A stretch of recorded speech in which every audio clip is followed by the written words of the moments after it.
Good morning, students. Today we are going to discuss the question answer of the chapter A House is Not a Home. So, the question one is, what does the author notice one Sunday afternoon? What is his mother's reaction? What does she do? So, the answer is, the author, while doing his homework, noticed the smoke pouring in through the seams of the ceiling.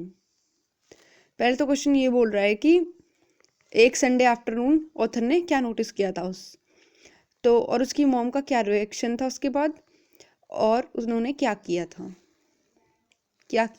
ठीक है। तो answer है, the author जब अपना homework कर रहा था तो उसने नोटिस किया कि सब जगह धुआं धुआं हो गया है, सीलिंग में भी। The room was filled with the smoke very quickly, और पूरे रूम में स्मोक फिल हो गई है। और the author and his mother run outside to save their life.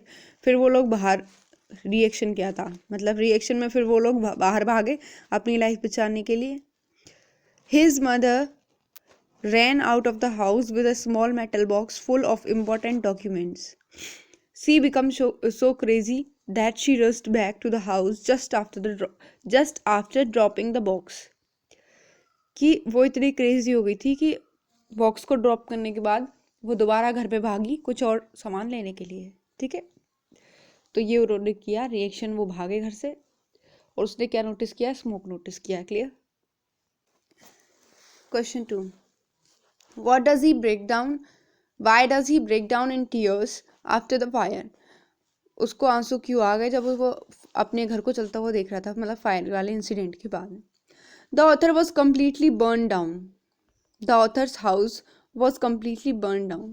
Author का जो घर है वो completely जल चुका था। 5 hours later when the fire was finally put out, 5 hours later जब पूरी तरह से आग बुझ गई थी, उसने रियलाइज़ किया once that his cat was nowhere. उसने रियलाइज़ किया कि उसकी कैट तो कहीं भी नहीं है। He had to face the loss of the old school, his house, his cat.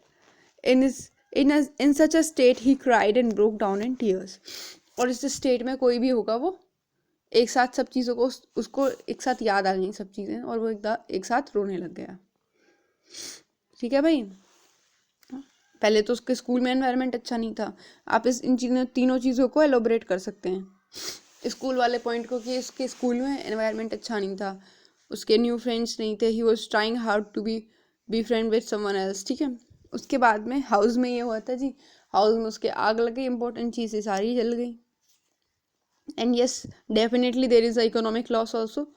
उसके बाद में उसकी बेचारी वो कैट जो उसकी बहुत अच्छी दोस्त थी, जिससे कि वो बहुत क्लोज था, वो भी खो गई उसकी। और शायद he has a intuition like कि वो कहीं मर तो नहीं गई, लाइक, ठीक है भाई। इस तरीके से आप इन तीनों चीज़ों को एलोबरेट कर सकते हो। आपका क्वेश्चन 3 बोलता है, why is the author deeply embarrassed the next day in school, which words show his fear and insecurity.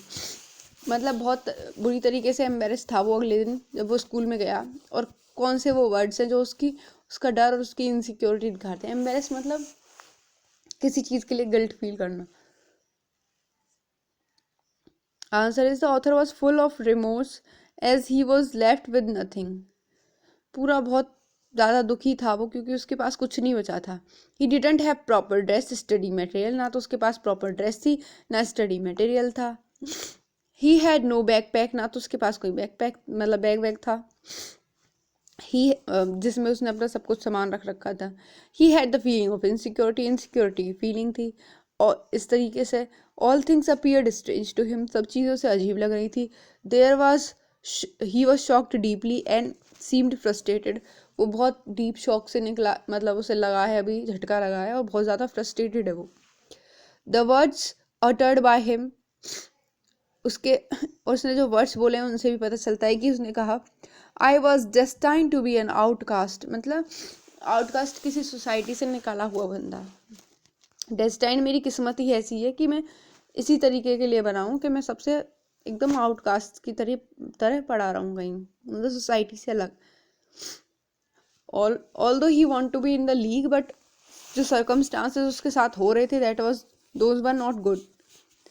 A geek all my life, ठीक है, ये इसके वर्ड्स थे। I didn't want to grow up, change और have to handle life. उसने कहा मैं बड़ा नहीं होना चाहता, मतलब इतना डीमोटिवेट हो चुका था वो कि मैं नहीं बढ़ना चाहता, ना मुझे इस लाइफ की ऐसी सिचुएशन हैंडल करनी है। If it was going to be this way, अगर इसी तरीके से ये लाइफ चलती है तो मुझे नहीं चाहिए जिम्मेदारियां, ना मुझे बड़ा होना है।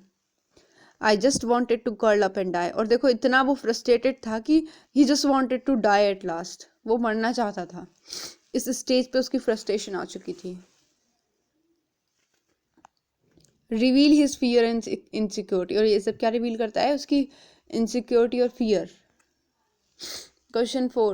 The cat and the authors are very fond of each other. How has this been shown in the story? जो ऑथर और कैट हैं वो एक दूसरे को मतलब बहुत पसंद करते थे, और कैसे इस स्टोरी में ये वाली बात आपको बताई गई है। Where was the cat after the fire, who bring it back and how, कौन उसको वापस लाया और कैसे। तो हमें पता है कि ऑथर अपनी कैट को बहुत ज़्यादा लव करता था, ना कभी उसको अपने से कभी दूर कंसिडर किया उसने। She kept sitting beside him, उसके साइड में बैठी रहती थी जब भी वो होमवर्क करता था और या फिर कोई घर का काम करता था। when the author found his cat when the author found his cat back, his happiness was beyond the limits। और जब ऑथर को पता चलता था कि भाई उसकी कैट उसके पीछे पीछे, तो उसकी खुशी मतलब बियॉन्ड थी हैप्पीनेस से, मतलब बहुत ज़्यादा होती थी उस चीज़ को, कि हैप्पीनेस की लिमिट्स से कुछ ज़्यादा ही उससे खुशी होती थी। फिर वो उसको पकड़ लेता था और बड़ा रिलीफ फील होता था। ठीक है, this prove that they were very fond of each other. तो ये प्रूफ करता है कि वो लोग एक दूसरे को बहुत प्यार करते थे। मतलब जब वो काम करता था वो उसके पीछे पीछे आती थी, वो पीछे आती थी तो उसको अच्छा लगता था, वो उसको अपने हाथों में उठा लेता था।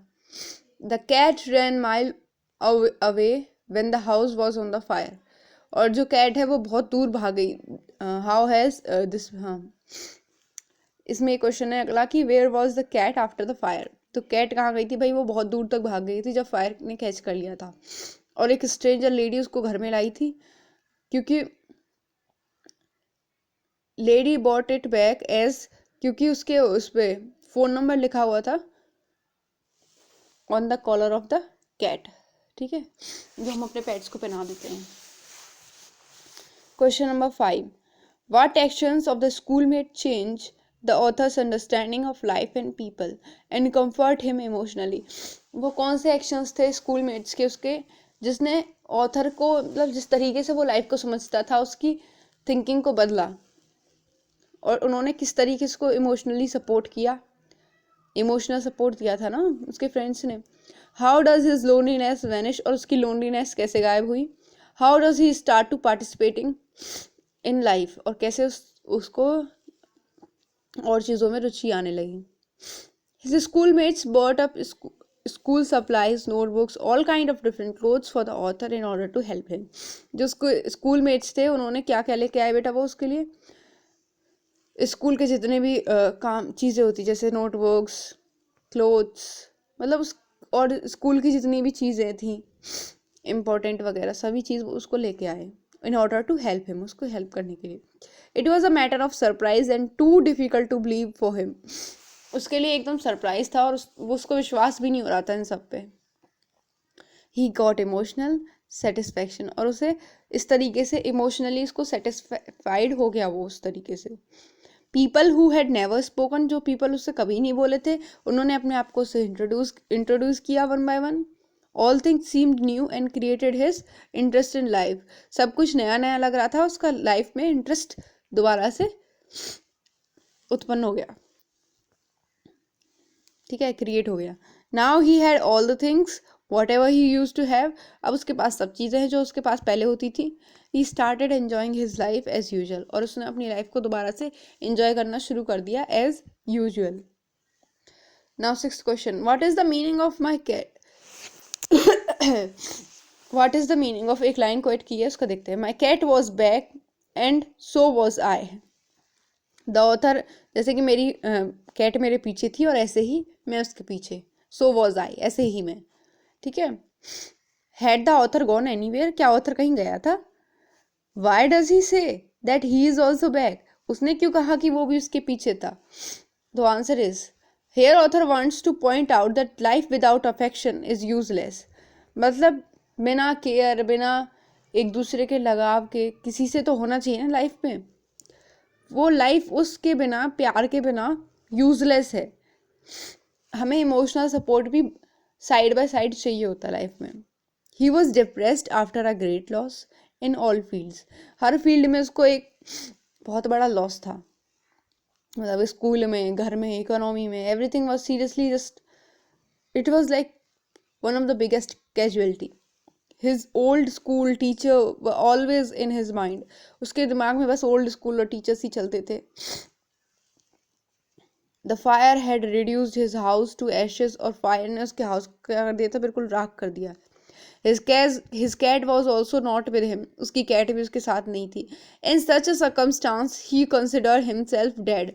और ऐसे circumstance में उसने वो कहता कि कहीं ना मैं मर ही जाऊं।